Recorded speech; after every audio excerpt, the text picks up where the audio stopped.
বিসমিল্লাহির রহমানির রহিম। Hello everyone, আসসালামু আলাইকুম।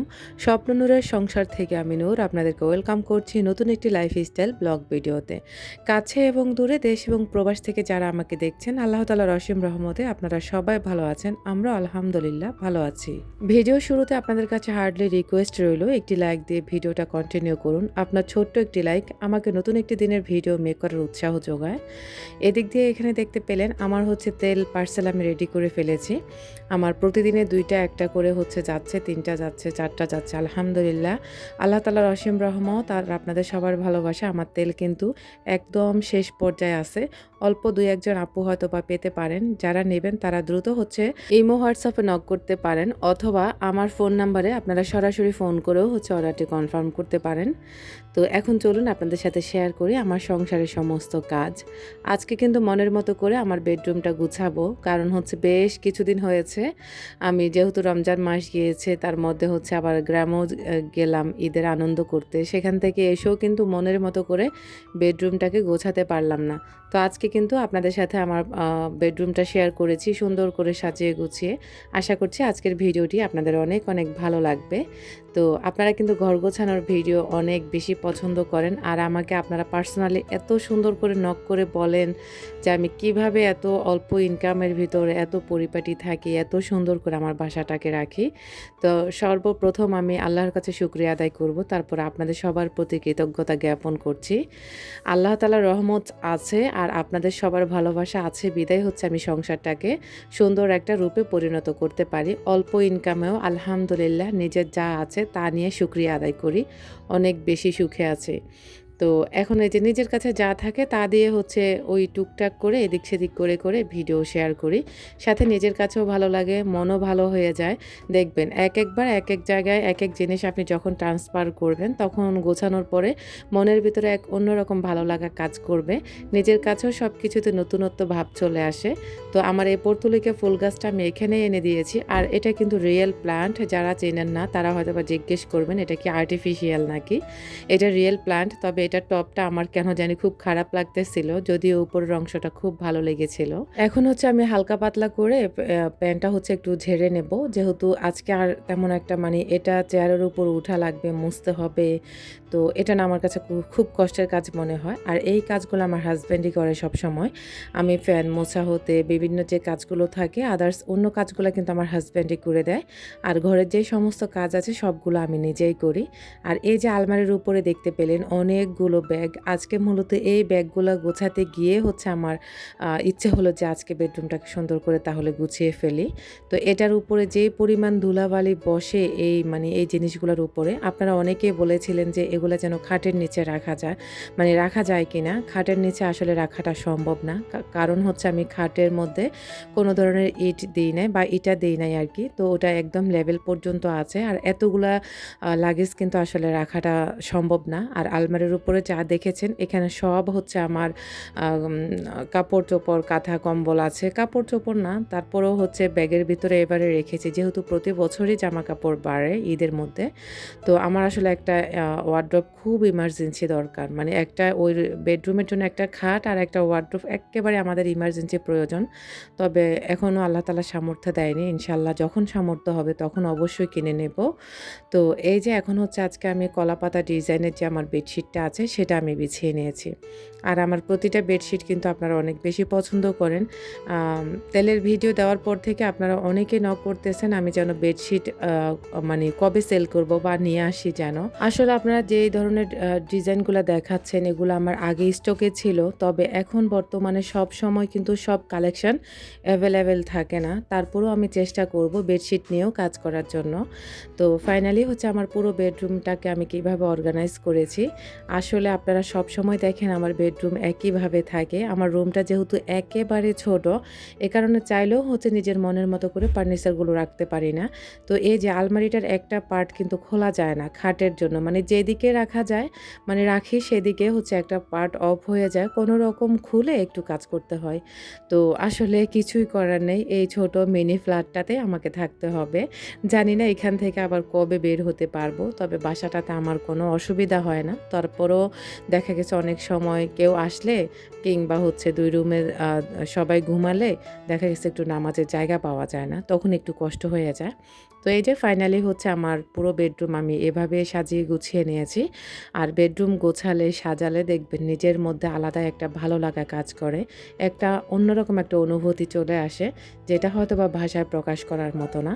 তো আপনারা আমার এই সিম্পল লাইফস্টাইল আর আমার সাজানো গোছানো সংসারটাকে এত পরিমাণ ভালোবাসবেন, যেটা সত্যি আমার অকল্পনীয় থাকে। তো ইদানিং আবার অনেকে আমাকে প্রশ্ন করতেছেন, পার্সোনালি ফোন করছেন, মেসেজ করছেন যে আমি নাকি আমার ভিডিও বুস্ট করি। তো আসলে এই ব্যাপারটা না আমার কাছে খুব হাসি পায়। তো বুস্ট করার কি আছে আমি জানি না। এখানে বুস্ট কেনই বা করব আমি? আপনি আপনার যোগ্যতা দিয়ে, আপনার দক্ষতা কাজে লাগিয়ে আপনি আপনার মতো কাজ করবেন। যদি YouTube দেখে আপনার কাজ ভালো লাগছে বা আপনার সবকিছু ভালো, তাহলে অবশ্যই আপনার ভিডিওর ইমপ্রেশন বাড়িয়ে দেবে। তখন অডিয়েন্স আপনি এমনিতেই আপনার ভিডিওতে আপনি দেখতে পাবেন। তো আসলে অনেকে হয়তোবা ভাবে যে আমার কিছুই নেই, তারপর আমার এত ভিউজ কোথায় থেকে আসে? তো আমি বলব আমার আহামরি কোনো ভিউজ নেই। যে ভিউজ আছে এটা আমার জন্য আলহামদুলিল্লাহ। আমি শুকরিয়া আদায় করি। তারপর অনেকে ভাবেন হয়তোবা আমার ভিডিও আমি বুস্ট করেছি এ কারণে হচ্ছে মানে চ্যানেলে আমার ভিউজ আছে। আমি কখনোই বুস্ট করিনি আর কখনো করতেও হবে না। যে ভিউজে আপনারা আমাকে দিচ্ছেন, আপনারা আমাকে যেভাবে ভালোবাসা দিচ্ছেন, এতে আমি আলহামদুলিল্লাহ শুকরিয়া আদায় করি। আমার যদিও আর্নিংটা খুবই সীমিত, তারপরও আমার ভিউজগুলা কিন্তু আমার ভালোবাসার মানুষগুলা কিন্তু আমার কাছে বিশ্বাস করেন অনেক বেশি মহামূল্যবান। এদের ভালোবাসার কাছে আসলে আমার আর্নিংয়ের কোনো আমার ব্যাপারেই আমার কাছে মনে হয় না যে এত ভালোবাসা আমি আপনাদের থেকে পাচ্ছি, যেটা আল্লাহ তাআলার কাছে শুকরিয়া আদায় করি। বেডরুমটা গোছানো আপনাদের কাছে কেমন লেগেছে অবশ্যই কমেন্ট করবেন। আর এখন আমি সিঙ্কের যত ধরনের যা কিছু আছে সব কিছু ওয়াশ করে নিয়েছি। আসলে প্রতিদিন কার এত থালা প্লেট হয় অবশ্যই আপনারা কমেন্ট করবেন। আমি মনে করি যে শুধু আমারই হয়, তবে জানি না কেন হয় এত থালা প্লেট, আমার মাঝে বিরক্তি চলে আসে। এখন চলে এসেছি কিচেন থেকে আমার এই বেডরুমে। এই বেডরুমে হচ্ছে অনেকদিন আপনাদের সাথে আসলে ভিডিও এখান থেকে শেয়ার করা হয় না, তবে আস্তে আস্তে অবশ্যই আপনাদের সাথে সব কিছু আমি শেয়ার করব। তো এই যে এখানে হচ্ছে আজকে কিন্তু ওদের স্কুল মাদ্রাসার অফ ছিল, মানে আজকে অফ ডে। তো আজকে কিন্তু আমি আমার মতো করে কাজ করেছি, মাশাআল্লাহ খুব ভালো লেগেছিল কাজ করতে। আজকে আরাফকে নিয়ে যাওয়া আসার কোনো প্যারা ছিল না, এই কারণে হচ্ছে রিল্যাক্স মোডে আমি আমার কাজগুলো করেছি। আবার রান্নাবান্নার চাপটাও খুব কম ছিল, এ কারণে হচ্ছে আমি আজকে মনোযোগ দিয়ে ভালো করে ঘরটাকে গুছিয়ে নিয়েছি। তো এই যে এখন দেখলাম যে ওরা একটু হোমওয়ার্ক করেছে, একটু পড়তে বসেছিল। তো এগুলা হচ্ছে ছড়িয়ে ছিটিয়ে চলে গেছে আরাফে কিন্তু কখনো এ পর্যন্ত ব্যাগ গোছায়নি। আদৌ গোছাবে কিনা আমি জানি না। তবে আরফান ছোটোবেলা থেকেই, আরাফের এখন যেই বয়স, এই বয়স থেকে আরফান কিন্তু তার ব্যাগপত্র সমস্ত সব কিছু নির্দিষ্ট জায়গায় গুছিয়ে রাখে। এটা সব সময়। স্কুল থেকে আসার পরেও কিন্তু ড্রেস তারপরে জুতা সবগুলো চেঞ্জ করে নির্দিষ্ট জায়গায় রেখে দিয়ে তারপরে খেতে বসে। কিন্তু আরাফের তুলনায় আরাফের বেলা দেখলাম যে আরাফ একদম উল্টো। মানে ও হচ্ছে ওর ব্যাগ কখনো গোছায়নি। যাই হোক হয়তোবা ও একটু অন্যরকম হয়েছে। তো এখন হচ্ছে আমি টেবিলটাকে গুছিয়ে নেব। মাঝে মনে হয় কি জানেন? যদি পুরুষ মানুষ হতাম তাহলে নির্দিষ্ট একটা সময় হচ্ছে ডিউটি করতাম। মানে কাজ শেষ করে বাসায় ফিরতাম। বাসায় ফিরে তখন তো একদম রেস্ট নেওয়া যায়। মাঝে এটা মনে হয় যে কেন আমি হচ্ছে নারী হলাম। এটা মাঝে মনে হয় আরকি। আমরা নারীরা মনে করি যে আমাদের কষ্ট বেশি, কিন্তু না, হিসাব করে দেখলাম যে নারীরা কিন্তু বাসায় রেস্ট নিতে পারে। তাদের অসুস্থতা হলেও তারা কিন্তু বাসায় থাকতে পারে। যেটা হয়তোবা পুরুষের ক্ষেত্রে হয় না। পুরুষ কিন্তু নির্দিষ্ট সময়ে বাসায় ফিরলেও তাদের বাসাতেও কাজ করতে হয় মাঝে। তাছাড়া তারা অসুস্থতা থাকলেও কিন্তু তাদের একটা প্যারা থেকেই যায়। মাসের শেষে তাদের সব কিছুর হিসাব নিকাশ করতে হবে। তাদের সব জায়গায় মানে পেমেন্টটা করতে হবে, পেমেন্ট পেড করতে হবে। তো এটা আলাদা একটা প্যারা থাকে। আর নারীদের কিন্তু ওই প্যারাটা নিতে হয় না। যে তারা শুধু সংসারটাকে সামলাচ্ছে, বাচ্চা-কাচ্চা সামলাচ্ছে, তাদের এইটুকুই প্যারা নিলেই হয়ে যায়। তারপরও যারা একদম সাংসারিক তারা কিন্তু তাদের হাসব্যান্ডের টেনশনটাও তাদের মাথায় ঘুরে যে মাসের শেষে বাসা ভাড়া কোথায় থেকে দেব, বাচ্চার স্কুল ফি, টিউশন ফি সবকিছু মিলিয়ে না মানে ওই টেনশনটা আমার মাথায় এসে পড়ে। আসলে জানি না কার, কার মাথায় আসে। তবে আমি আমার বাচ্চাদের পড়াশোনার খরচের চিন্তা যখন মাথায় আসে তখন আমার একদম মনে হয় যে মাথাটা মানে মাথা ব্যথা উঠে যায়, মানে ছিঁড়ে যায়। এমন, এমন অবস্থা আমার লাগে মাঝে, মাঝে। তো আপনারা সবাই দোয়া করবেন আমি যেন আমার লক্ষ্যে পৌঁছাতে পারি, আমার সন্তানদেরকে যেন ভালো একটা পর্যায়ে পড়াশোনার সুযোগ সুবিধাটা করে দিতে পারি।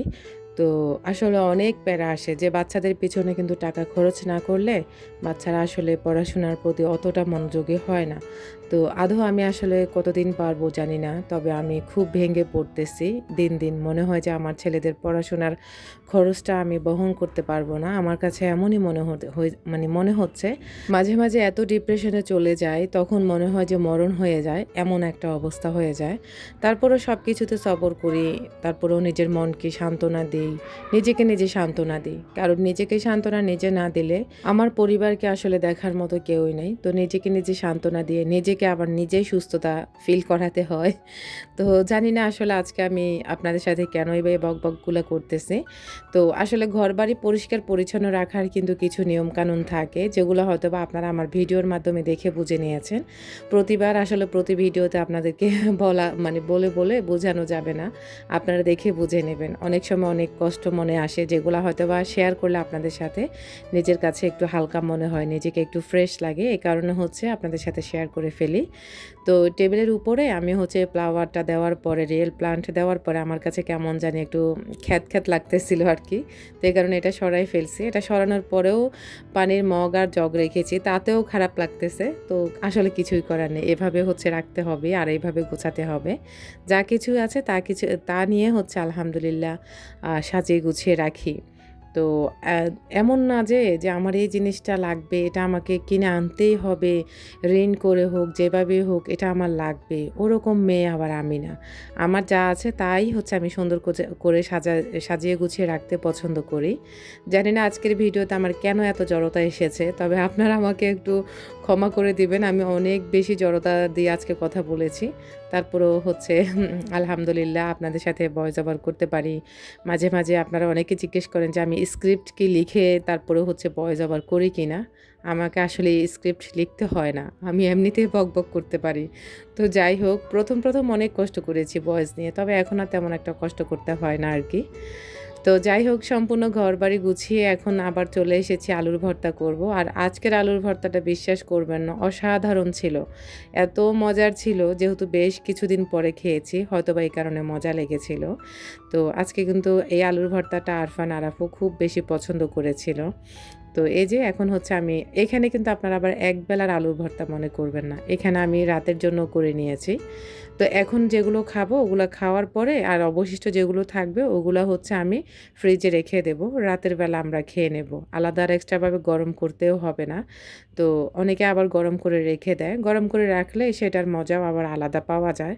তো আমি এভাবে ফ্রিজে রেখে দেবো রাতের জন্য। তো আজকের মতো এখানেই বিদায় নেব। দেখা হবে নতুন কোনো ভিডিওতে। আল্লাহ হাফেজ।